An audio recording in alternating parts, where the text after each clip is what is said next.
Pemirsa, peristiwa tragis yang menimpa pengemudi ojek online Afan Kurniawan membuka potret pilu perjuangan hidup anak muda berusia 21 tahun itu.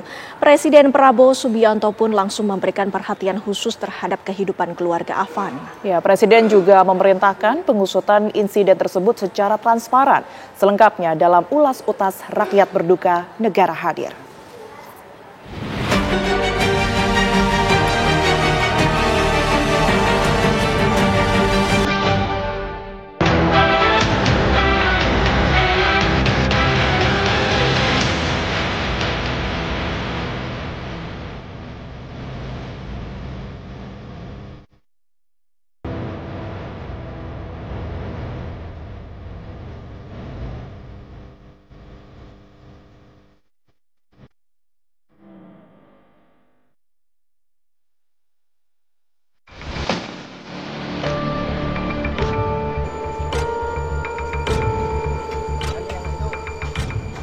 Peristiwa Kamis malam 28 Agustus 2025 merenggut nyawa pengemudi ojek online Afan Kurniawan.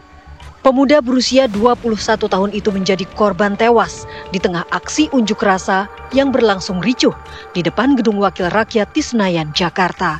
Ia ditabrak kendaraan taktis milik Brigade Mobil Brimob Polri. Hilangnya nyawa Afan dalam insiden tragis itu tak hanya menjadi duka mendalam bagi keluarga yang ditinggalkan, tapi juga membuat hati jutaan rakyat di tanah air ikut tersayat. Ucapan bela sungkawa diiringi tuntutan keadilan menggema. Presiden Prabowo Subianto langsung bereaksi atas peristiwa duka itu. Saya atas nama pribadi dan atas nama pemerintah Republik Indonesia mengucapkan turut berduka cita dan menyampaikan bela sungkawa yang sedalam-dalamnya. Afan Kurniawan berada di lokasi kejadian bukan untuk ikut aksi unjuk rasa.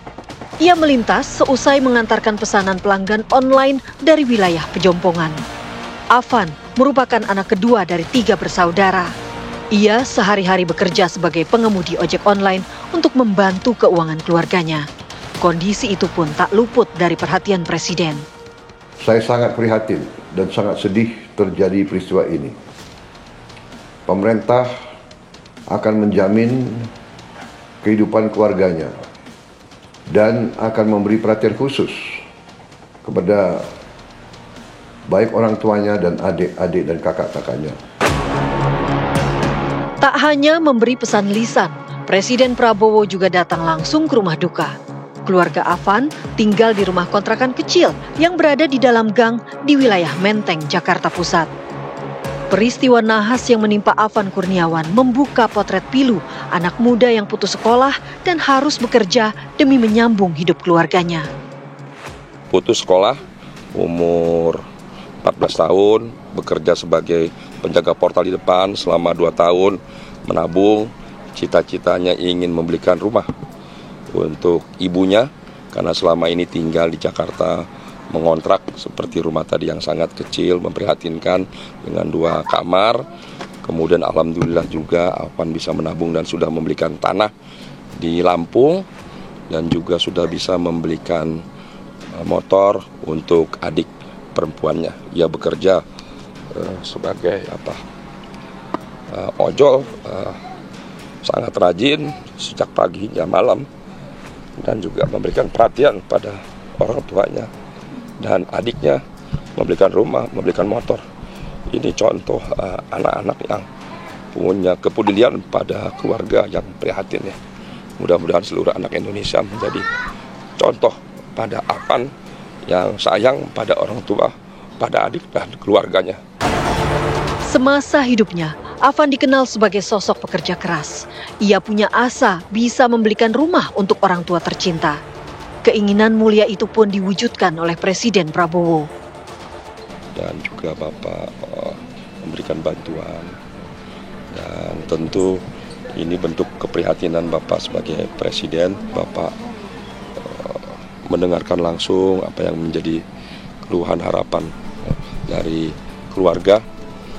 Dan Bapak memberikan dukungan dan juga bantuan ya, termasuk ya pokoknya bantuan semua yang menjadi harapan, keinginan keluarga Bapak penuhi termasuk rumah ya. Mau nangis, ya Allah, ini rezeki kamu nak. Saya merasa terharu karena mereka peduli dengan anak saya. Mereka ngebela-bela di sini untuk datang mengucapkan bela sungkawa.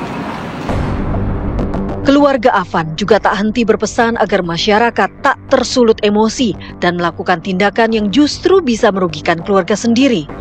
Mereka hanya menuntut tindakan tegas terhadap pelakunya, bukan pada seluruh institusi Polri. Cuman masalah polisi, tetap saya masih percaya. Itu aja, enggak semuanya polisi. Kita tolong itu aja. Itu mungkin polisinya yang berandal, yang kagak ada. Ini istilahnya pembunuh lah, istilahnya itu. Ya cuman saya minta keadilan yang berbuat itu aja. Presiden Prabowo juga tak tinggal diam terkait peristiwa hukum yang mengakibatkan Afan meninggal dunia.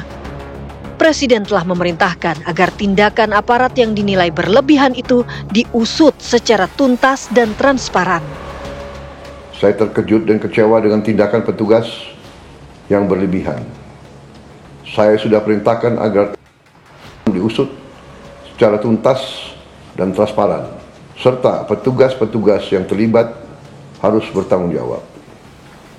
Seandainya diketemukan mereka berbuat di luar kepatutan dan ketentuan yang berlaku, akan kita ambil tindakan sekeras-kerasnya sesuai hukum yang berlaku.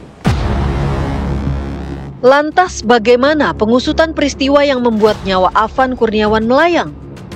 Divisi Propam Polri telah memeriksa dan menahan 7 personel BRIMOB yang terdiri dari 1 orang pengemudi dan 6 orang lainnya yang berada di dalam kendaraan taktis itu.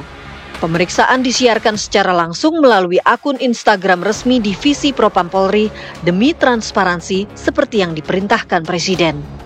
Jadi 7 orang terduga pelanggar ini telah terbukti ya, telah melanggar kode etik profesi kepolisian.